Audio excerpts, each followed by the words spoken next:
गोखले ये गांधी जी के राजनीतिक गुरु थे।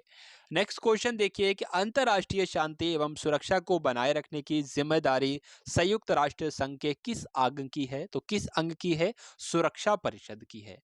अगला देखिए, नोबेल पुरस्कार पाने वाले पहले भारतीय नागरिक कौन थे? तो 1913 में नोबेल पुरस्कार दिया गया था रविन्द्रनाथ टैगोर को, और यही पहले भारतीय हो गए जिनको नोबेल पुरस्कार मिला। अगला प्रश्न देखिए, मिड डे मील योजना किस वर्ष शुरू की गई? तो साथियों 1995 में मिड डे मील योजना शुरू की गई। बांग्लादेश का राष्ट्रगान कौन सा है और इसे किसने लिखा है? तो आमार सोनार बांग्ला ये बांग्लादेश का राष्ट्रगान है, और इसको भी रविन्द्रनाथ टैगोर जी ने ही लिखा है। अगला देखिए, लोधी वंश का संस्थापक कौन है? तो लोधी वंश का संस्थापक बहलोल लोधी है, यह बात आपको ध्यान रखना है। किस संविधान संशोधन को मिनी कॉन्स्टिट्यूशन कहा जाता है? तो 42वां संविधान संशोधन एक ऐसा संविधान संशोधन है जिसको मिनी कॉन्स्टिट्यूशन के नाम से जाना जाता है। गोताखोर पानी के अंदर सांस लेने के लिए कौन सी गैसों का मिश्रण ले जाते हैं? तो ऑक्सीजन होती है और हीलियम गैस होती है, तो यह भी आपको ध्यान रखना है। होम्योपैथी के संस्थापक कौन है आपसे पूछा जाए तो हनीमैन जो है ये होम्योपैथिक के संस्थापक हैं। चलिए अगला प्रश्न देखिए कि फलों को पकाने में कौन सी गैस उपयोग में लाई जाती है? तो एथिलीन का इस्तेमाल किया जाता है साथियों फलों को पकाने के लिए। भारतीय राष्ट्रीय कैलेंडर का पहला माह कौन सा है? तो भारतीय राष्ट्रीय कैलेंडर का पहला माह जो है वो चैत्र है, यह बात आपको ध्यान रखना है। पंडित हरिप्रसाद चौरसिया कौन सा वाद्य यंत्र बजाते थे? तो बांसुरी वादक थे ये हरिप्रसाद चौरसिया, तो बांसुरी ही बजाएंगे।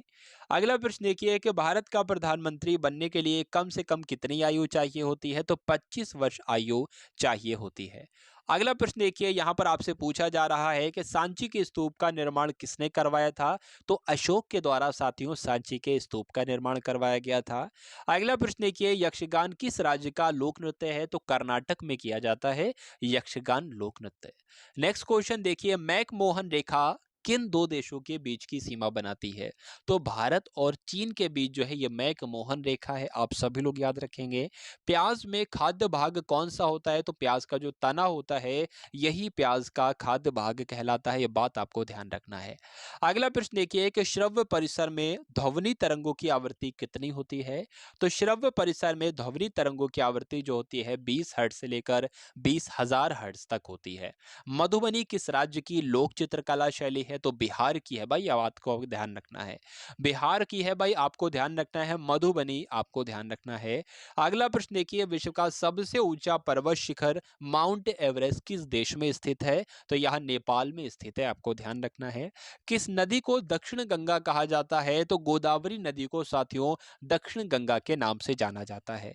अगला प्रश्न देखिए कि निर्विरोध चुने जाने वाले एकमात्र राष्ट्रपति कौन थे? तो नीलम संजीव रेड्डी जो थे ये निर्विरोध चुने जाने वाले एकमात्र राष्ट्रपति थे। अगला प्रश्न देखिए, संसार का सबसे बड़ा डेल्टा यानी कि सुंदरवन डेल्टा कौन सी नदी पर स्थित है? तो जल्दी से करेंगे आप सभी लोग इस प्रश्न का, बिल्कुल सही उत्तर क्या होगा? तो ब्रह्मपुत्र नदी पर स्थित है, यह बात भी आपको ध्यान रखना है। यहाँ पर आपसे पूछा जा रहा है कि सिंधु घाटी सभ्यता का बंदरगाह वाला नगर कौन सा है? तो लोथल आपको ध्यान रखना है। अगला प्रश्न देखिए, किसे सितार और तबले का जनक कहा जाता है? तो अमीर